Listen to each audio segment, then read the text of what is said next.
Good afternoon. I'm Andrew Abdalian, a linguist with the Tunica Language Working Group, and I'd like to talk about some of the steps we've taken to make documented Tunica more accessible, visible, and interactive to allow the community to engage more readily and more easily with their language.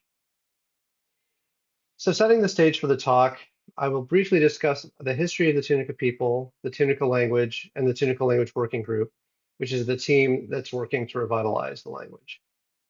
Then I'll talk about our experience with taking the documentation from field notes and publications aimed at linguists and working to make it more approachable, available, and responsive to community needs and desires.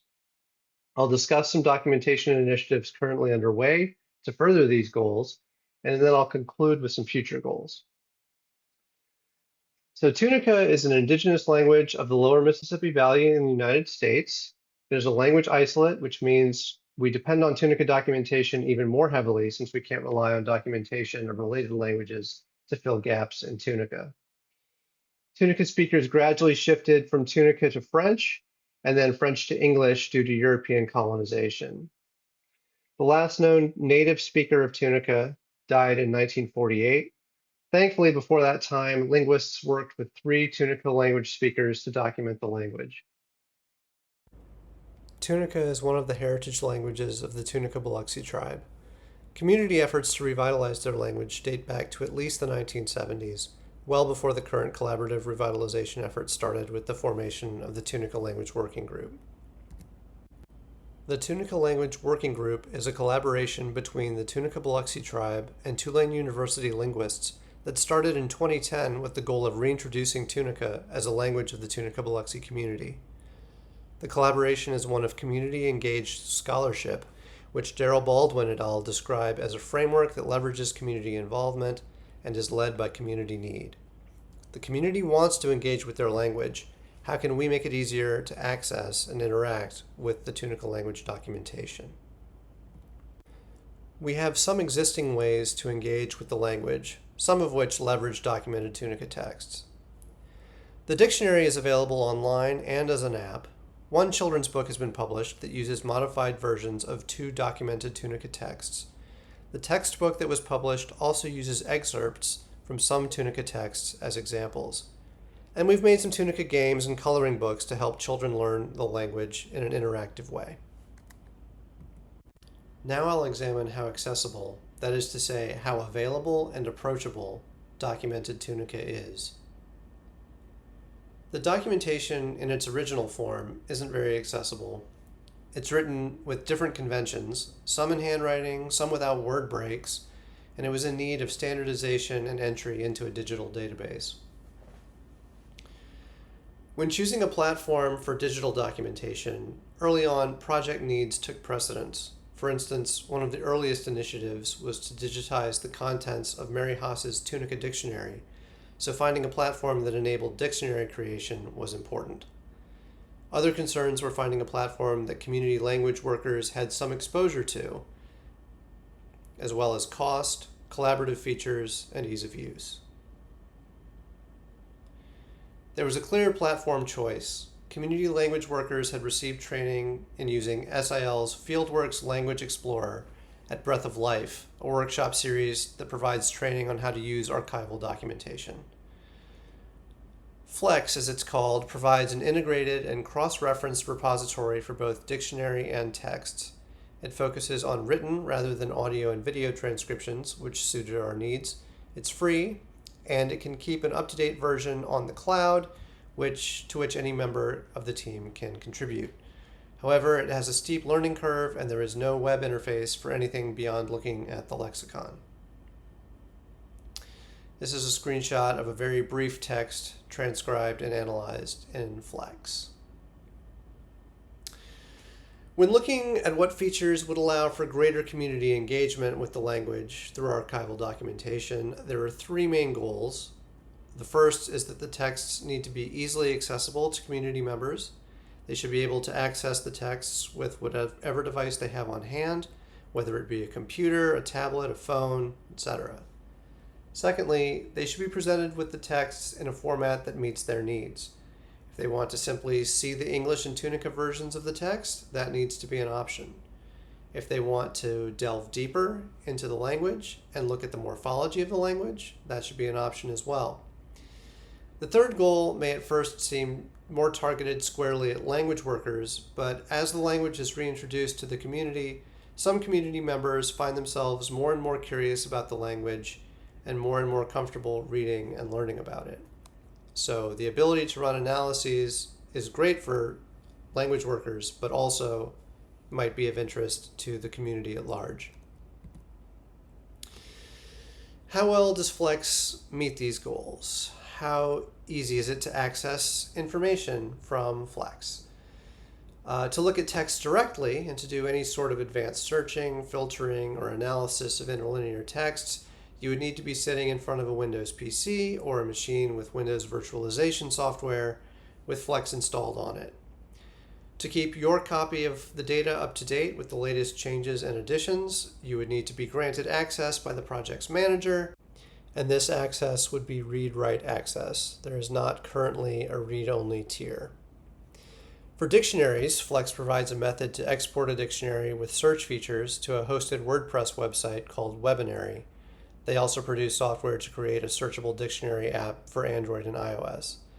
But for texts, Flex allows interlinear text to be exported as plain HTML files that you can host on your website. This solution contains no dynamic search functionality beyond the web browser's built-in search.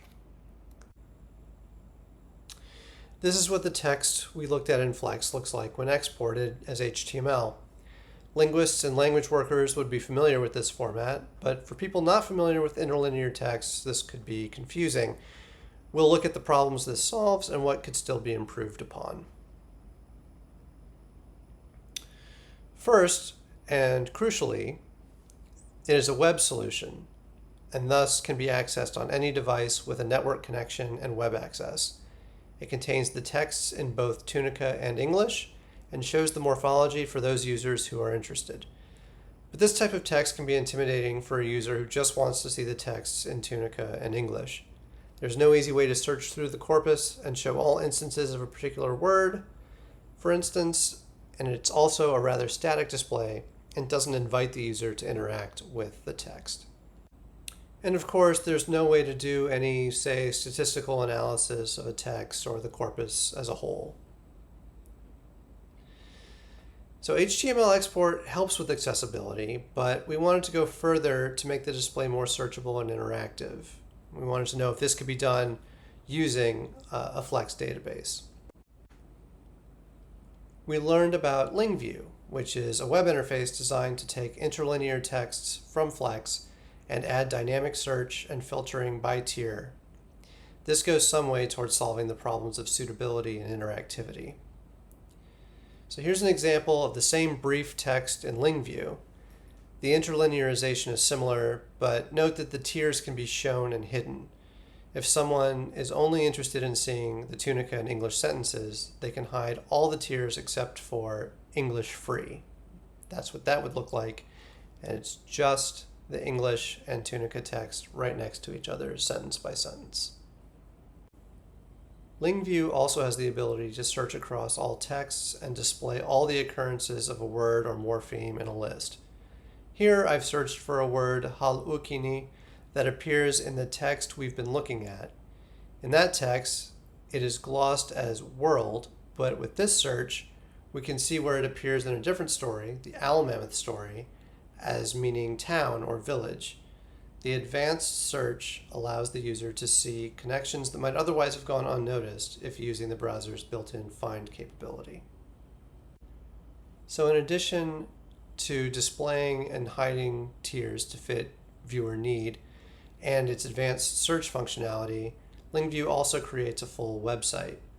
While the search page is the most prominent one, it also creates an index of texts to scroll through. However, the formatting at the morpheme level is a little cluttered.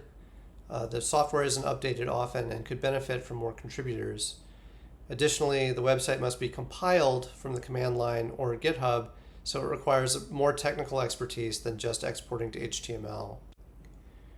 We have set up a test site for not only the full Tunica texts, but also for searching some of linguist Mary Haas's field notes, which have been transcribed into Flex as well.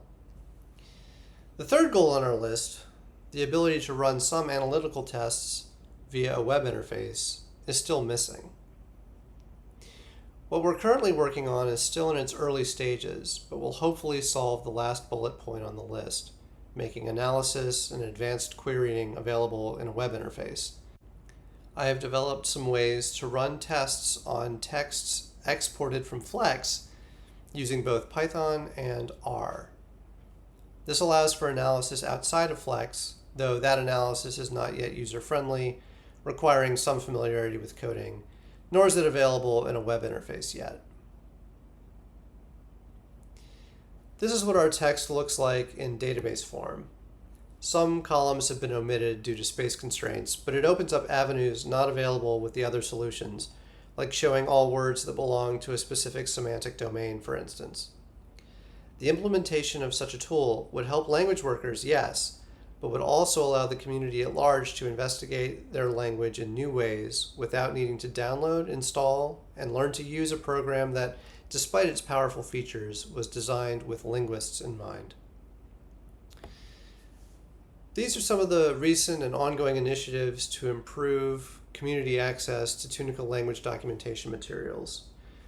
We continue the digitization of unpublished Mary Haas notebooks, which is a collaboration with the American Philosophical Society. Meg Harvey in 2023 published her experience documenting and analyzing Tunica as it is spoken now after it has been reawakened. And my work on creating analytical tools for Flex transcribed texts continues also. In conclusion, a database of transcribed texts is a starting point, not an end point. These texts should be made as accessible to the community as possible. And again, accessibility means availability, but also approachability. Our choice of database, Flex, was initially designed with the linguistic field worker as the target audience. It also lacks built-in capabilities for displaying texts online in an interactive way. LingView provides a web interface with dynamic search and can serve both language workers and the community at large. And the next steps are providing web-accessible analytical tools that will allow both language workers and the wider community to explore documentation of their language in new ways. I'm very excited as to where this might go, and I look forward to keeping everyone apprised of the progress that we make. Thank you very much. Here is my bibliography, and I would be more than happy to take questions.